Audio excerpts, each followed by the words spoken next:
जी अस्सलाम वालेकुम। आपको सामान देख के पता चल तो गया होगा कि हम कहीं जा रहे हैं। तो बताएं हम कहाँ जा रहे हैं। भाई तो हम हैं हॉस्टलाइट, तो यूनिवर्सिटीज़ हो गए हैं open and we are going back to university.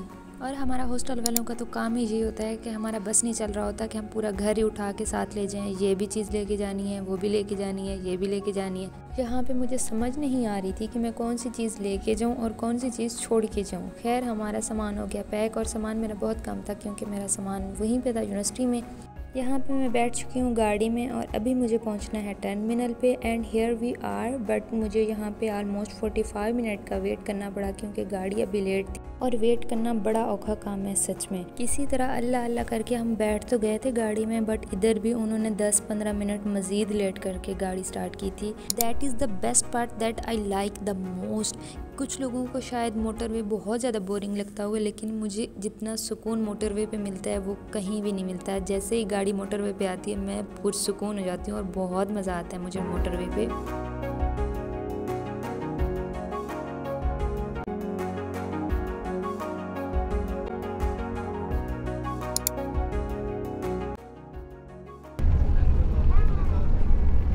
And finally we reached अल्हम्दुलिल्लाह। और यहाँ मैं अपनी यूनिवर्सिटी पहुँच चुकी थी और अब मैं जा रही थी हॉस्टल। और ये रहा आज ही मेरा हॉस्टल। अंदर जाके मैं आपको दिखाती हूँ। हॉस्टल तो बिल्कुल ही वीरान पड़ा था क्योंकि बच्चे अभी बहुत कम आना स्टार्ट हुए थे। तो अभी हम अंदर चलते हैं और अंदर चल के देखते हैं कि अंदर का क्या सीन है। यहाँ पे जी इन्होंने अपना नया शोशा छोड़ा हुआ था कि जिस हॉस्टल में हम रह रहे हैं उसके आपने री अलॉटमेंट करानी है। और मैंने अभी फ़ी पे नहीं की हुई थी तो इन्होंने मुझे पकड़ लिया कि आपने पहले फ़ी पे करनी है, उसके बाद ही आपकी जाके अलॉटमेंट होगी। और यहाँ पे मुझे इन्होंने 1 नाइट स्टे की एप्लीकेशन लिखने के लिए कहा, उसके बाद ही मुझे अपने रूम में जाने की इजाज़त मिली थी। और ये रहा जी मेरा रूम।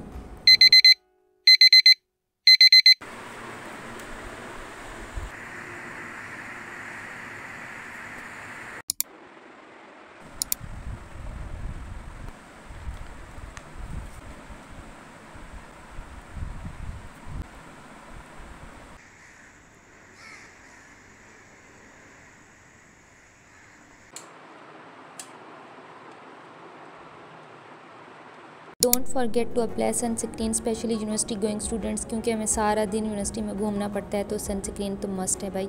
यहाँ पे मैं ज़ारा ब्यूटी का यूज़ कर रही हूँ जो कि मुझे कुछ खास पसंद नहीं आया।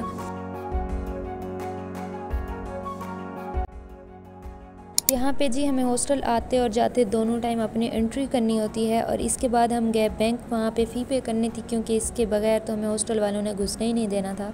इसके साथ ही मुझे शौक चढ़ गया कि मैंने अपना वेट चेक करना है क्योंकि मुझे लग रहा था कि शायद मेरा वेट बढ़ गया है, लेकिन जब वहाँ पे मैंने जाके चेक किया तो वो स्टिल 45 ही था। इसके बाद हमें जाना था हॉल वार्डन और यहाँ पे करानी थी अपने हॉस्टल की अलॉटमेंट क्योंकि हॉस्टल वालों ने तो इसके बगैर रोला ही डाल दिया। तो यहाँ हम कराने आए थे अपनी अलॉटमेंट, लेकिन यहाँ पे रश ना होने के बावजूद भी उन्होंने हमें इतना जलील किया कि हमारा आधा दिन इधर ही गुजर गया था। बड़ी मुश्किलों से कहीं जाके हमारी अलॉटमेंट हुई। इसके बाद हमने जाना था सब्जेक्ट सिलेक्शन के लिए डिफरेंट डिपार्टमेंट्स में, वहाँ जाके साइन कराना था। ये बड़ा जलालत वाला काम था और यहाँ पे मैं अपने सुपरवाइज़र का वेट कर रही थी।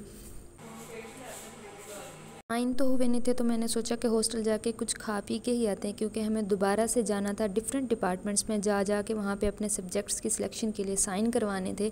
यहाँ पे हम वेट करते करते थक गए थे क्योंकि ब्रेक का टाइम हो गया था और कोई भी टीचर हमें मिल नहीं रहा था। यहाँ हम इस डिपार्टमेंट में आए साइन कराने और हमें बताया गया कि टीचर ही चेंज हो गया, आपको दूसरे डिपार्टमेंट में जाना पड़ेगा।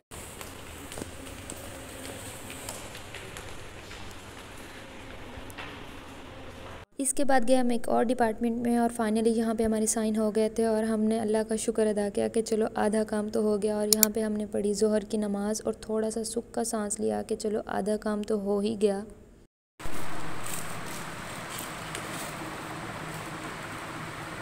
इसके बाद खाया हमने खाना क्योंकि सारा दिन चल चल के भूख से बुरा हाल हो गया था। ये था मेरा सामान जो मैंने अपनी दोस्त के घर रखवाया था। खैर ये मेरा अकेली का तो नहीं था, हम 3 बंदों का था। इसको हमने रूम में लेके जाना था। ये थी हमारी रूम की हालत और इसको सारा सामान को सेट करना था। इवन मेरे पास जूते भी नहीं थे कि मैं पहन लेती। यहाँ पे मैंने अनपैकिंग स्टार्ट कर दी थी and that was the condition of my room. हर चीज़ बिखरी पड़ी थी और मुझे एक एक चीज़ को समेटना था और मुझे इसको समेटते समेटते कोई 3 घंटे लग गए थे। एंड फाइनली अल्हम्दुलिल्लाह मैंने सारी चीज़ें समेट ली थी। और चीज़ें ऑर्गेनाइज करने के बाद की जो सेटिस्फेक्शन होती है, nothing can beat the level of this satisfaction. That was the final look of my room. इसके बाद जी गए हम खाना खाने, ज़ोरों की भूख लग रही थी। ये है जी हमारा मेस। हॉस्टल वाले बच्चे इस चीज़ को समझ सकते हैं। खैर अल्हम्दुलिल्लाह फॉर एवरीथिंग। यहाँ पे जी हमने अपने पोकी को कराई नैया नैया। And that was all from the video. I hope आपको मेरी ये छोटू सी वीडियो अच्छी लगी होगी। Thanks for watching. अपना ख्याल रखिएगा। अल्लाह हाफिज़।